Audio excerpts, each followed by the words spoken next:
In this video, I will show you how to perform a comprehensive GA4 audit specifically designed for Shopify. I also given away my free GA4 audit checklist to help you get started. That will be attached in the description below. Let's dive right in.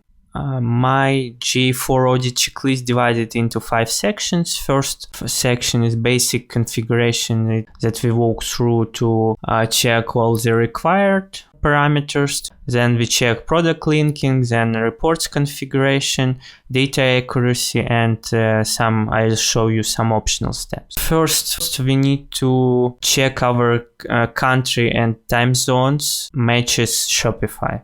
We need to go to admin, click property details. Here we need to check porting country and time zone. Then we should go into Shopify, click on settings, and here we need to scroll down and check our time zone here. Also, we need to check if our store currency matching GA4. In my case, it is not matching. That's why I need to change my time zone inside GA to match the time zone. Let me adjust the time zone inside GA4 and press save. Then jump back into our audit. I checked first item, then currency we checked as well. Then we need to check our property access management. We need to go to property access management, and here what people have access to our GA4 property. And if we need to delete some users, we can do it right here and click on 3 dots and we can remove users. Then data streams we need to check. So I close this panel, go to data streams. Here I will see all data streams that's connected to our GA4 property, and I click on this one, and here I can click on edit pencil and change our stream name, also website URL. Here I click update stream. Make sure this stream URL matches website URL. This is checked. Then we need to check enhanced measurement. You can see that in my account, enhanced measurement is enabled. We can check this item as well. Then we need to modify some settings inside enhanced measurement. First of all is to disable page views on browser history changed, and also disable forms and interactions. So I press on the settings icon, click on show advanced settings, and uncheck page changes based on device history, and form interactions is already disabled in my case, so I press save. We disabled these features because GA4 will send a lot of garbage data when these options are activated.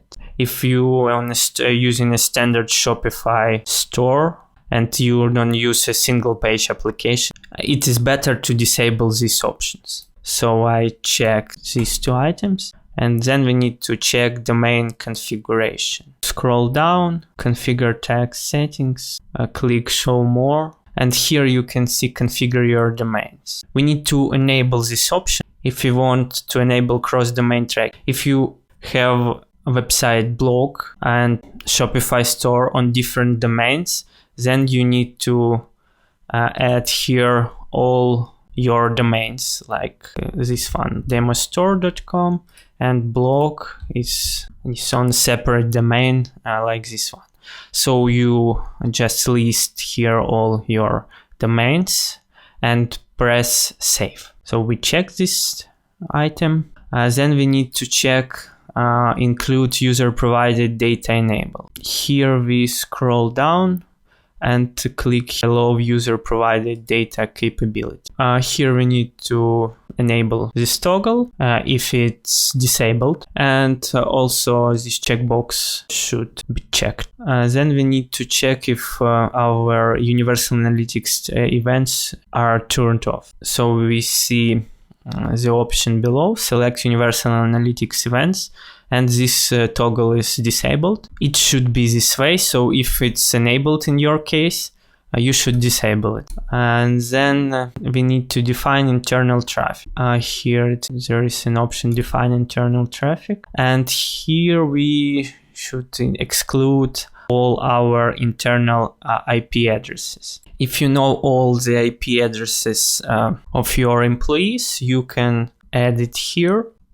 Select IP addresses equals. If you know the range of all your IP addresses, then you can use regular expressions here and exclude all IP addresses using only one expression.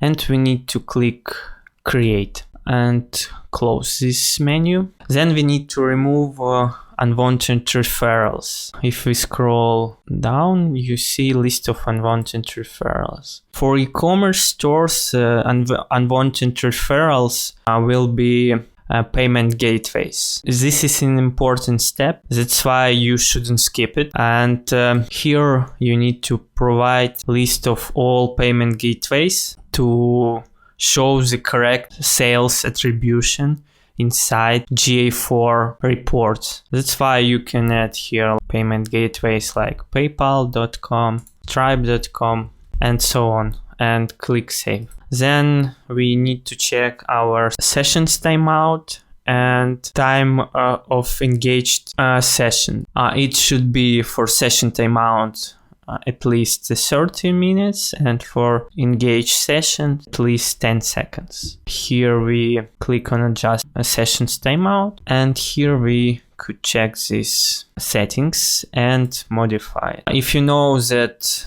your users spent way more than 30 minutes on your website, then you can adjust this session window for up to 7 hours and 55 minutes.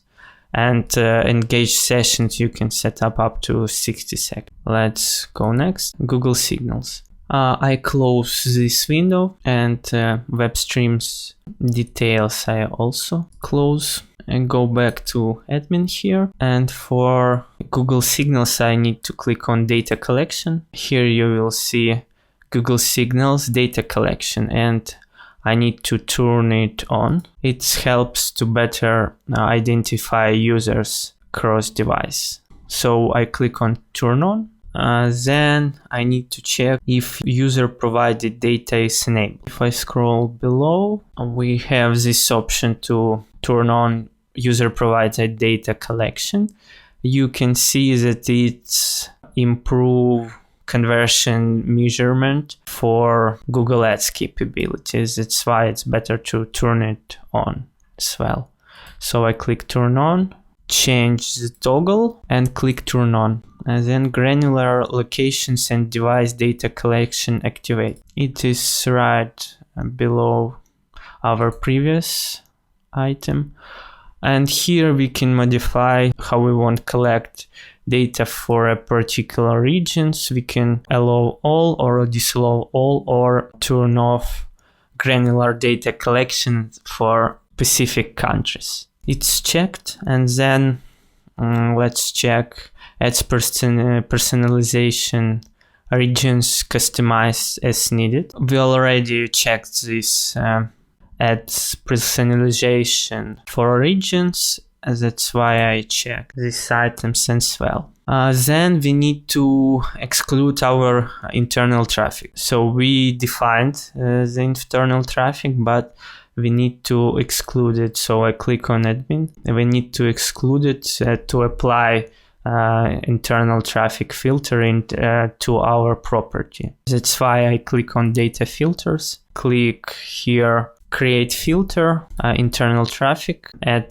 the filter name, select exclude, parameter value I should leave internal, because we defined this, our internal traffic, when we provided users IP addresses as internal value. And for filter state, we need to click activate and click save and press activate filter. Let's move next. This is a very important option. By default, GA4 data retention set up to 2 months. It means that you only see inside your GA4 interface by default data for the last 2 months. And you will need to modify data retention settings and set up event data retention for 13 months to better understand your user data trends, and click on save. Let's continue. Then we need to check reporting identity to set as blended. I click on admin again, scroll down and click on reporting identity. Here I check that it is set up as blended data and the identity that is correct. That's why we check this item as well. Now check our events and conversions. I click on admin again, scroll down and click on events. Here I will see all my events that is firing, as it is GA4 tracking.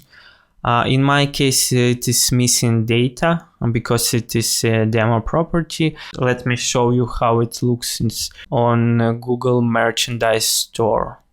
Here what we need is to check all our e-commerce events. It is add to cart, begin checkout, view item, purchase, and so on. Here you can see top right column.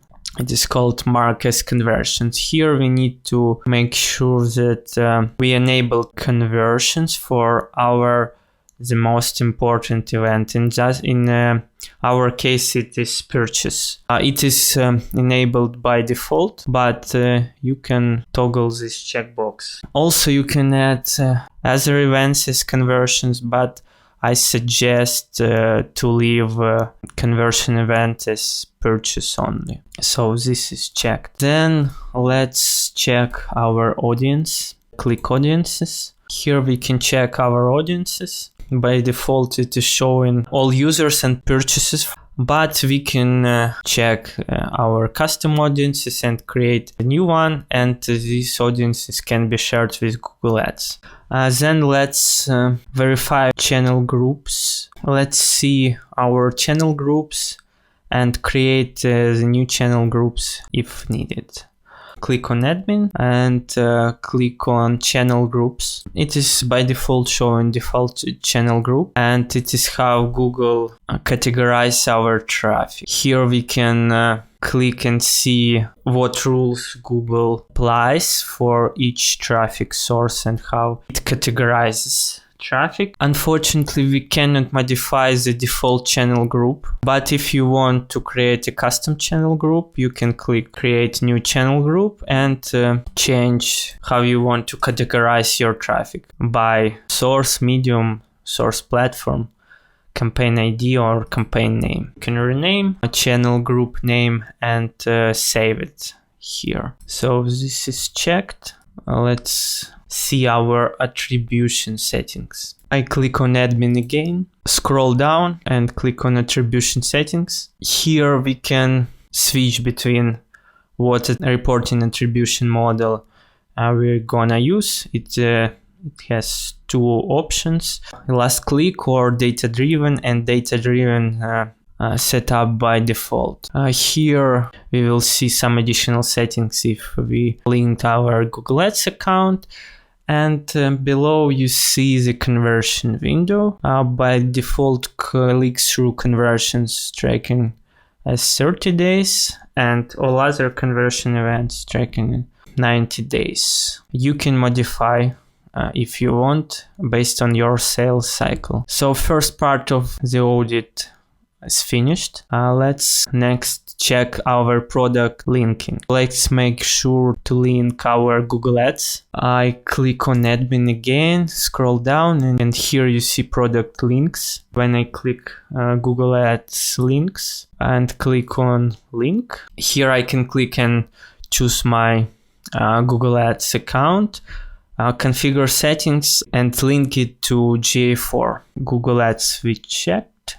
Then I suggest you to link BigQuery as well. If I click here, I can link BigQuery as well. Select my BigQuery project, select our data location, configure settings, and link it. You may need to link your payment information for BigQuery usage if you want to see the real-time data in your BigQuery project. Then you need to connect your payment card and enable billing. BigQuery checked. Then we can link the same way other Google products like Search Console. May be useful to link Merchant Center. Other links is optional like Floodlight and so on. I navigate to the next section. And here we need to modify some of our reports. First of all, let's modify traffic acquisition report and add some useful metrics like user conversion rate and average purchase revenue, also known as average order value. So I click on reports. Click on acquisition, traffic acquisition. It is a demo property. That's why you don't see any data. Let me adjust the date range and maybe we will see some data. And I want to modify this report. I need to click on a pencil icon, then click on metrics, click add metrics, scroll down and select user conversion rate. And also our average purchase revenue. Here, let's change order of this metric and click apply. And now you'll see that we have our average purchase revenue and user conversion rate. What we need to do, the last step, is to save this report and click save changes to current report. Save. Then let's modify our reports collection and remove irrelevant reports for e-commerce store. As you can see under Lifecycle tab, we have under monetization section, we see a lot of different reports that are irrelevant. For instance, in-app purchases, publisher ads, promotions as well. So we need to remove this from reporting pane.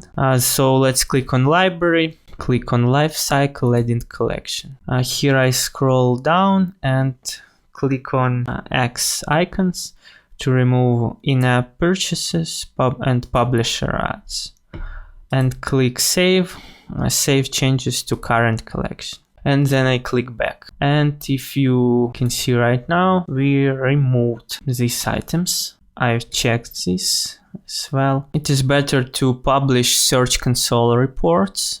And you will see these reports as well under Edit Collection. In my case, I cannot show you because it is demo property that's not connected to Search Console, but here you will see some Search Console reports that you will need to select and publish. I can show you how it looks in demo property, Google Merchandise Store. You will see a separate section for Search Console with queries and Google Organic search traffic. This is checked. Also, we create some custom reports and add it to our reports collections to see here. To do it, we need to create a new report, select a report type. For instance, detailed report. Can start from a template or create a new report and select metrics and dimension for this report. Save this report and add to reports collection. So we checked this as well. And let's verify our data accuracy. First thing that you can check is difference between Shopify sales and GA4 sales. To do it, you need to, for instance, select one of your reports, like traffic acquisition report, select the date range and check total revenue for this period. Then go back to your Shopify, go to analytics, reports, also select the same date range and compare total sales with GA4 sales. And if it is just my demo account, that's why nothing is matching here. But in your case, it is good if you see less than 10% difference between Shopify sales and GA4 sales. Even better if this difference is less than 5%. If it's more than 20%, then something is wrong with your GA4 implementation and you need to pay attention and check how it is tracking. Maybe you need to make a test purchase to further verify how it's tracking all orders. And then we need to check our campaign tagging. Yeah, we can use traffic acquisition report as well here. Just to select session source medium and click add additional dimension for campaign. The session campaign. Here you can verify if your UTM tracking showing the correct data in GA4. You need to minimize number of not set source medium and session campaigns. And it is another item that we need to check is that less than 10% of online store orders without session source medium. You can check if it's not set and number of orders. Then we need to verify if GA4 tracking order coupons. To check it, if we need to go to monetization overview, then scroll down. Here you see purchase revenue by order coupon. We can click view order coupons and here you will see if it's tracking correctly order coupons. You will see order coupon name and purchase revenue associated with this coupon. This GA4 property order coupons not tracking correctly.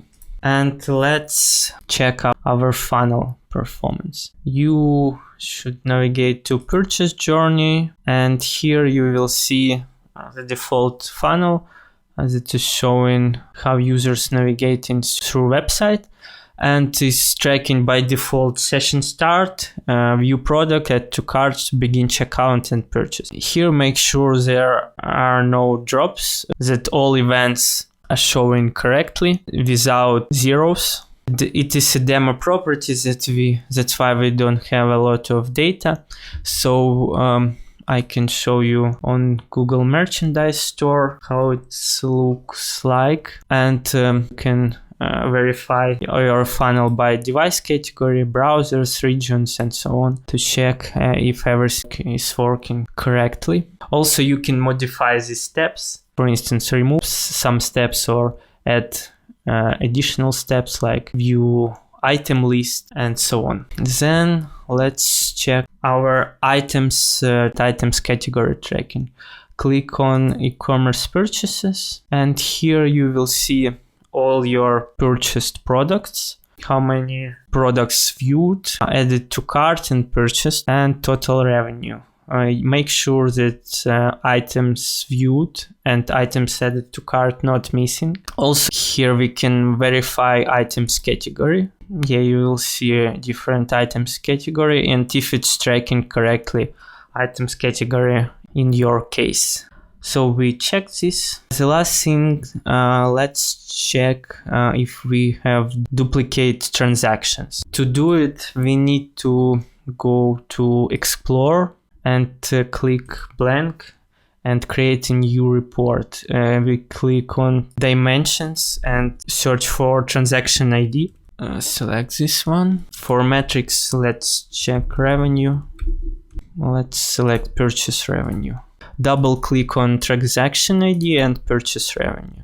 Select the appropriate date range And yeah, here we see reports with all transactions. By default, it's showing only 10 items, but we can set it to show more. And here we need to check that we have only one transaction's ID associated with revenue. So in our case, I don't see duplicates because all transactions ID are different. There are no duplicate transactions. So this is checked. Let me show you the last section. It is optional steps that you can audit and set up for your GA4 account. The first thing is scheduled emails for GA4 reports. If I click on reports and, for instance, traffic acquisition, I can click share this report, and here I can click schedule email, select recipients list, provide some kind of description, and select details of how this report should look like. You can schedule emails for different GA4 reports. So this is checked. It is also useful to enable alerts for different metrics in your GA4 accounts, and you will also receive notifications into your inbox. So to do it, we need to click on reports, and then here click on Insights and Create. You can select to identify anomalies for number of daily views, daily users, revenue, and so on. Or you can create a custom insight and select if the value is greater or equal to, increase more than X%, and so on. Or it is anomaly. Also segment your data and manage notifications. Also, we can check our custom dimensions, custom metrics, and calculated metrics. To do it, we need to go to admin and scroll down and click on custom definitions. There are no custom dimensions, metrics, and calculated metrics for this property, and you can add custom dimensions and metrics if you need, and it will show you more granular data about your users. For instance, you can push into custom dimension order type, it is first time order, or it is repeat order, and many other use cases. You can, for custom metrics, for instance, track your website speed performance, and so on. Another optional item is to create data import. If I click on admin, and here I can click data import.